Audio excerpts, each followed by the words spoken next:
Oh boy, I did not expect to be doing 3 videos today. I really don't like doing 3 videos in a day. I feel like that, quality over quantity, but this really needs to be talked about. I don't know if you guys remember the big WB sale that was talked about months ago between AT&T and WB. There was stuff happening. It was up in the air that WB might get sold. AT&T might be selling all of their assets, and well, it looks like it is finally happening and is anticipated to close in mid-2022.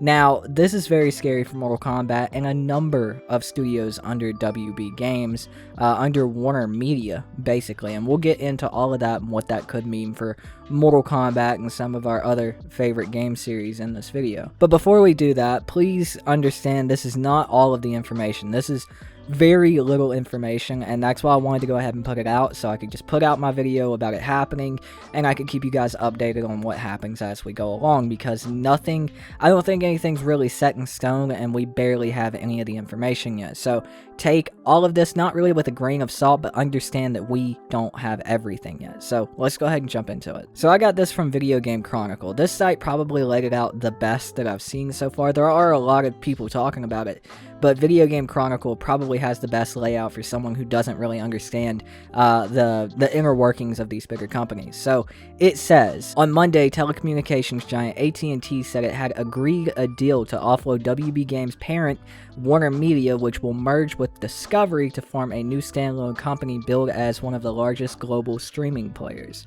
This transaction, which is anticipated to close in mid-2022, will see AT&T receive $43 billion, holy shit, and its shareholders receive stock representing 71% of the new company. Warner's game division comprises 11 studios: Rocksteady, the Batman, Arkham, and Suicide Squad games; NetherRealm, Mortal Kombat; Monolith for Middle-earth Shadow of War games; TT Games, the LEGO games; Avalanche Software, Hogwarts Legacy; WB Games Montreal, Gotham Knights; WB Games Boston, Game of Thrones Conquest; WB Games Los Angeles, San Francisco, San Diego, and New York. And while WB Games wasn't mentioned in Monday's announcement, a spokesperson told Axios the deal will see it broken up into some form.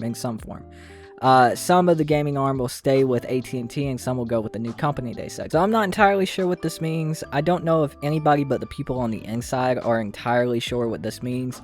See, from my understanding, what I always usually thought was NetherRealm was under WB Games, and I think that's still right. WB Games just has all of these, the Warner Games division has all of these, side companies under them, like WB Games Studios. So technically, I guess that's still correct. Like, NetherRealm is under the Warner Games division, and that's technically their parent company, and Warner Games division's parent company is AT&T, or it was. So I'm not sure how that's going to be split. Are they going to separate into two different Warner Games division? Is Warner Games division is going to stay at one company, and they're going to split off into, like, not Warner Games divisions, but like Discovery Games divisions, whatever, when they merge part of the company with Discovery? Like, that's the confusing part. Now, I wouldn't worry as a Mortal Kombat fan. A lot of people are freaking out. A lot of people are like, oh, what's this mean for Mortal Kombat? What's this mean for NetherRealm Studios? Are they done? Are they through? Mortal Kombat 11 was the 5th best-selling game in 2019. Mortal Kombat X has sold over 11 million copies by 2019, and probably a hell of a lot more than that by now. Mortal Kombat 11, again, is at 8.8 million, or it was in October of 2020, so we don't have anything to worry about for Mortal Kombat, neither for the Rocksteady company or WB Games Montreal, any of them, really. Maybe some of the other, like, smaller companies, like maybe WB Games Boston, has a little bit to worry about, but these bigger, grounded studios like NetherRealm don't really have anything to worry about. I should say, and correct myself, they don't have anything to worry about when it comes to actually getting their games made. There's always the worry of another parent company coming in, of a studio, a games division getting bought out by another company, that studio, having all the other studios under that studio being under a new parent company. Like, my main fear when we first heard about the AT&T buy back months ago was a company like, a parent company like EA was going to get their hands on NetherRealm.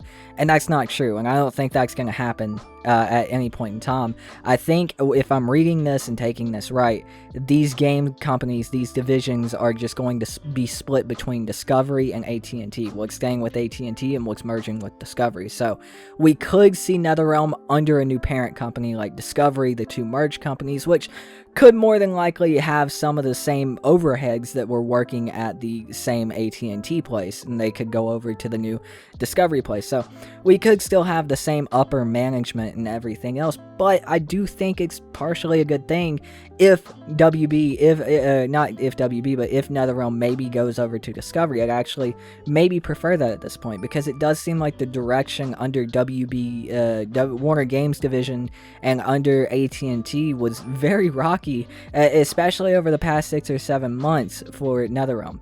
I've had a lot of people say in my comments talking about what's going on with Mortal Kombat and NetherRealm Studios, how silent they've been and how horrible their communication's been. A lot of people are saying it's WB's fault, and at this point I think as a community can probably look at it and say, well, it's this AT&T sales fault, because if you look all the way back to when Mortal Kombat 11 started, and the communication problems that really even started there to the point where they were making jokes about it, and tweets and everything else saying that they would do better, this sale didn't just come out of nowhere. There had to be talks about it for a long time. This had to be going on back in 2019, in my opinion. I could be wrong, but I do feel like that's definitely had something to do with it. And WB has never been good about communication or really anything with their fans in the past as well. So I think that has a big thing to do with it, and I think AT&T, the overhead, the big parent company, could definitely have something to do with that as well. So I definitely like to see NetherRealm under some new old management if some of the guys go over from AT&T or the divided Warner Games division over to Discovery. I would like to see that new management to see what happens. Maybe they have some more freedom. I think the only thing that we partially have to worry about when it comes to NetherRealm and Mortal Kombat is probably guest characters, in my opinion. AT&T is a pretty big company, and the Warner's game division that was getting funding from AT&T, if I know anything about that, that sounds right in my head. I've never really been into all of this company and numbers shit, but that just makes sense. They had a pretty big budget for all of these games, and they were able to allocate money for that. The only thing I'm worried about is NetherRealm getting guest characters. Will the new parent company, if they go over to Discovery, will they feel like that's still important for a game like Mortal Kombat? Will they still feel like, hey, these characters, we need to pay for the likeness and voices, get these actors in these games, in Mortal Kombat? Will they still feel like that? That's the big question. And it's been popular for Injustice 2, MKX, MK11. It's been very successful. So I'd probably place my bets on the side of yes. But I think the most disappointing thing about all of this is I don't really think we have anything to worry about. I think Mortal Kombat's going to be fine.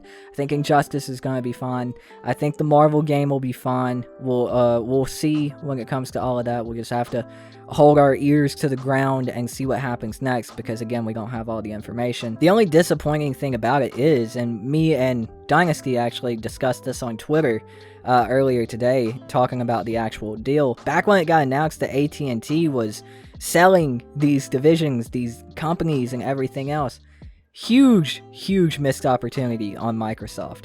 He doesn't seem to think, Dynasty doesn't think that Mortal Kombat would have become an exclusive. I halfway think it would have, but he made a very good point about, Game Pass, and it would make too much money and everything else. But I think we both truly feel like Microsoft would have done Mortal Kombat justice and NetherRealm justice. They know how important this game is. They did it with Killer Instinct. Now, granted, we haven't gotten another Killer Instinct game since 2000 and whenever the Xbox One launched. But goddamn, such a missed opportunity for Xbox. I'm a PlayStation fan. I own a PS5. I don't own an Xbox Series X, Xbox One X, whatever it is. I don't own one of those. I'm a huge PlayStation fan, but damn, man. Killer Instinct versus Mortal Kombat. Jesus Christ, it would have raised the roof off of every fighting game fan's home. I would have loved to have seen that. That's a huge missed opportunity on Microsoft, and even PlayStation for that matter. Even on Sony, they could have grabbed it. They could have done some cool crossovers. I'm pretty sure Sony doesn't own Capcom, but they have a partnership with Capcom. Maybe we could have seen some Mortal Kombat versus Capcom in some way, shape, or form. Mortal Kombat versus Street Fighter. They would have had to figure that out, but I don't know. We'll have to see. I'm disappointed in Microsoft. That's the main takeaway from this, that they didn't pick up Mortal Kombat or NetherRealm Studios or any of these other companies for that matter. And really, I'll keep you guys updated. That's pretty much all the information we have at this moment. I'd say within the coming weeks to months, we'll probably find out a lot more about it and know where NetherRealm's going, know where Rocksteady's going, know where a lot of these companies are going, how it's getting split up, whether the companies are actually being sold separately or not, and I'll keep you guys updated about all of that. I'm actually very interested to see what's happening here because I've never been a fan of WB being the parent company over NetherRealm and then AT&T being the parent company over WB. I've never really cared for how WB does shit. But I'll keep you guys updated. Thank you so much for watching. Sorry for 3 videos today and sorry for this one being a very late one, but I wanted to go ahead and get my thoughts and opinions and the news out there for you guys as quick as I could, and I'll keep you guys updated. Look forward to maybe a Mortal Kombat video tomorrow, actually talking about the sales numbers between Mortal Kombat X and 11. That's either coming tomorrow or the next day. So I'll see you guys then. Thank you so much for watching. I hope you guys enjoyed the video. My name is Tootin. I've been your host, and I'll see you guys next time. Peace out.